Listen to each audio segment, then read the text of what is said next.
Your Life program because I would rather be saying something nice about you. Instead, I am being forced to spend a few minutes just being frank. This is a serious moment talking about somebody's life, and the truth as I see it must be told. I hope your children and grandchildren are not listening because it may give them some ideas. On the other hand, it may want them to become truant officers. Frank, go find your brother Bob. Those were Mom's words every time she received a call from Mrs. Fresher, our school principal, who, by the way, is seen here in picture number 1. She is attending one of Doris's ceremonies on becoming a nun. The reason she is there is to voice one of her many opinions that at least one of them turned out all right. Mrs. White, your 4th grade teacher, always squealed on you for your many absences playing hooky every recess. You would sneak off and take a self-imposed extending from the electric boat company to the fisheries, and we never saw him again. Since Bob was always out there, the whale had been just keeping him company, and when Bob stopped coming, the whale just left because of lonesomeness. You would just float, ignoring my frantic calls. If we had cell phones then, and I knew how to use them, I would have called the Coast Guard. At other times, you would hide in the trees, watching me look for you. Well, challenging my leadership like that gave me a head start when I joined the Army. No punishment ever succeeded in keeping you from playing hooky. With all those punishments, I never saw you cry once, as though you were saying, I'm glad I did it. And you were glad, because you did it over and over again, even though you knew what was waiting for you. My gosh, you were stubborn. But again, that helped me, especially on my first job in the Army, training mules. But even then, you got even with me, because my job was at the other end of the mule. Chapman's Beach and the Thames River made Bob feel invincible toward the sea. He left the Seabees and joined the regular Navy, all because he thought, and this is true, that he could float to land no matter where the ship sunk. He told me that himself. Now I ask you, if this is not the height of stubbornness, to think you could float 1,000 miles to land.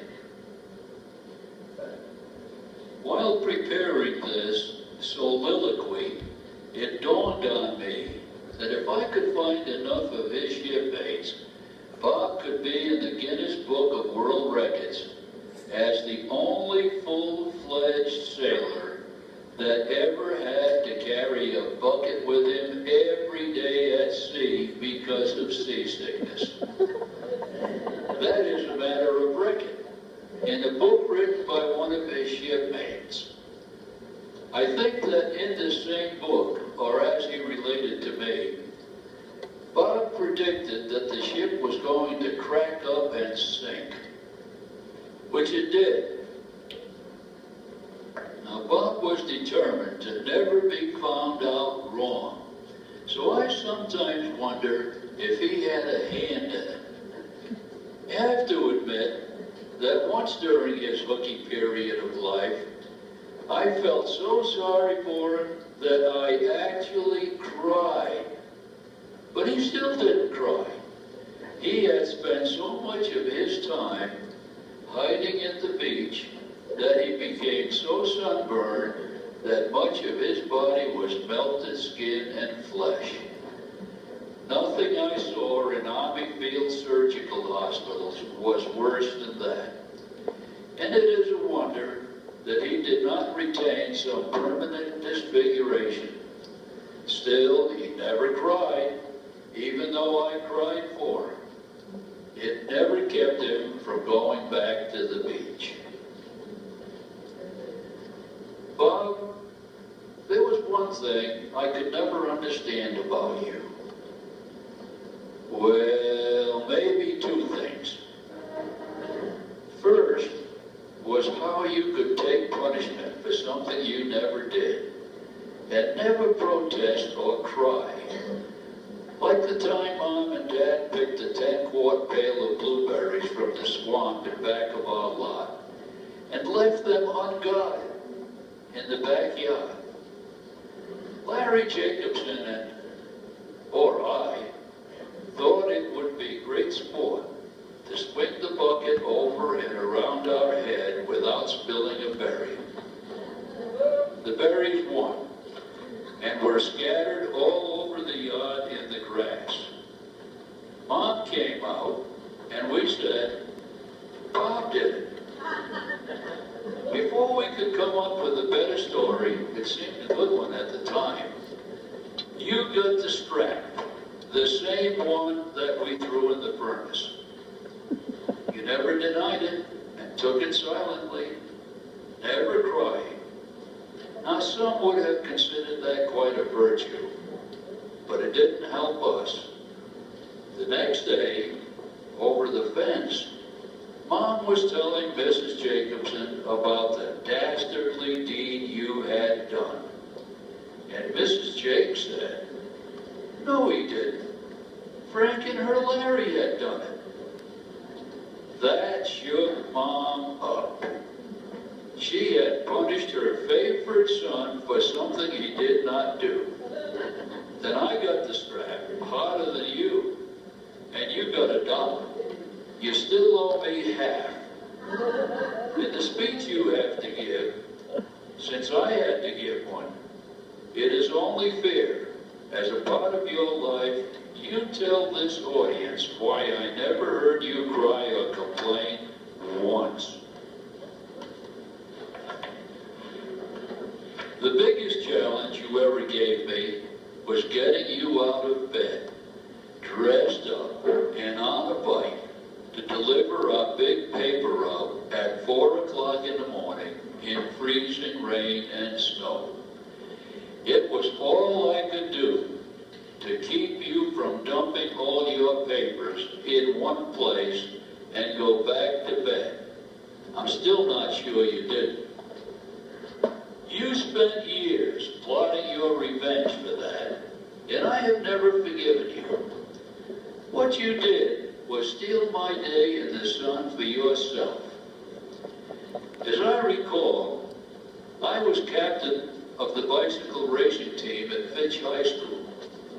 In my last year, you were on the team, and we usually beat the other high schools. But on our last cross-country race, you were so far ahead of me that you were out of sight. Now, how come? You had never beat me in your life before. The only explanation for it is that you spent years sandbagging me just to take away my day in the sun. What a dirty trick. The second thing I never understood about you is why you always picked on Larry. Of course, I left home when I was 18, but until then, you were always like cats and dogs. If we are talking about your life, this can't be left out because it was a big part of it, and it took World War II to change it. I was always protecting Larry from his mean brother Bob because he was the underdog. One day, Mom and Dad went out for the evening, leaving me in charge. Uncle Dick lived with us then, and he thought he was in charge. You and Larry really got into it over something or other, I took Larry's side and Uncle Dick took your side. You were always his favorite until I joined the Army and he wanted to wear my uniform. Picture number 2 is him doing just that. But I digressed. Uncle Dick and I ended up in a terrible fist fight over you two. I was worried sick over what was going to happen to me when Mom and Dad came home. But what a surprise. After listening to our several versions, they said I did the right thing because I was in charge. That was the first time I felt attracted to the Army. But it was a long time until there was peace between uncle and parents. Then there was the day when I was teaching Larry to drive in Dad's 1926 or 27 great big Page. We were by the New London Bridge, the old one, and I let Larry take the wheel. Almost. That was when an immovable object met an irresistible force. You said, I'm not going to ride in this car if he is going to drive. You were so stubborn, I let you walk all the way home. True to your principles, you never complained until maybe now that I tell this story. Cars were an obsession with all of us at about 14 or 15, like most kids. Picture number 3 shows Bob looking jealously at Larry's first car. I don't know why he should be jealous, because long before that, picture number 4 shows Bob in his first car. And he even had a chauffeur. And that hat, the same one in both pictures. I think he wore it until he was 21, and Gene probably threw it away. Bob has graduated from that now, but he is still faking it in picture number 5. Look at him posing in a so-called Western band, even with an imitation Western hat. I don't see any belt and buckles. Nobody is showing off their boots. And Bob playing in a Western band, come on. If I played any Roy Acuff, he would tell me to shut it off and he would go back to playing jazz. Before I forget it, one night at Ocean Beach, Bob was driving alone. He never explained why. And he picked up 3 hitchhikers who intended to rob him and steal his car. So they weren't too smart. But they didn't know who they were dealing with. They were dealing with a guy who could get out of anything. He can tell you about that. But think about that for a moment. How could he get out of anything when he could never get out of all those punishments? By this time, you're probably asking, can't you say anything nice about your brother? Well, of course I can. Or I wouldn't have put up with him all these years, just like Jean. I know she loves him, in her own way. So why can't I? If Bob and Jean do not go to heaven, no one else is up there. Bob is so very, very good that I do not understand. He can't wait to go to confession, seeking out the slightest opportunity. I think he makes things up, just in case, or else he wants to appear as a regular guy. Well, I reread Nancy's letter, and she gave me 3 tasks: to give you some greetings, some comments, and some pleasant memories. I gave my best shot to the first 2. And now for the precious memories. The one I talk about the most was togetherness. Mrs. Freshton often sat in our backyard, and she never failed to remark that we were the most clannish family she ever knew. We really stood together and were protective of each other. The second thing is that we were poor. The pleasure part of that is that we didn't know it. We all worked hard to help our mom and dad make ends meet. Remember how we would drag a big cart of sandwiches, desserts, and sodas to the workers at the fisheries?